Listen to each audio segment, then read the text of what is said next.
I know you need to go in a few minutes, but with your perspective with this work that you've done, that the brain is massively interconnected and interdependent. If we look at the role that these primitive reflexes play in the developmental hierarchy, and the fact that if these primitive reflexes are not abolished, the brain delays its development, would you say, like if we look at the Pareto principle, 80% of your output comes from 20% of your work, how much value can you derive from simply identifying retained primitive reflexes and then doing the work to abolish them, taking away that obstacle? Would you say that translates into 80% of your results, or is that just step one, but there's an awful lot of more work that needs to be done? Yeah, the way I look at it, Steve, is more and more I realize that there's an interrelationship, which is probably the two founding principles.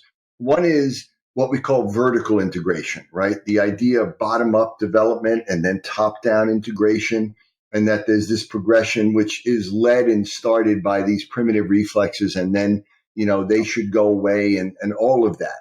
And then at the same time, there's a differentiation with the right brain developing in the first 3 years predominantly, and then the left brain developing in the next 3 years, so that we get this differentiation.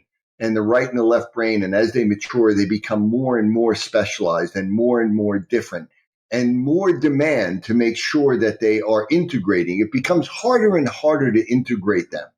And so those two things are intimately involved with one another. So for me, getting rid of the reflexes is foundational. If you don't get rid of the reflexes, we're never going to be able to fully integrate the brain. But if we don't fully integrate the brain or work to integrate the brain, we're never going to fully get rid of these reflexes.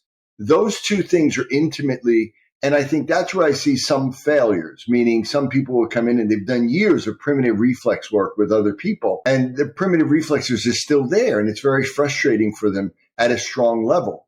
Then I see other people that might have been going to people that were trying to do some brain integration, and they may have gotten some results, but they didn't get complete resolution of the issues or as much result as they thought.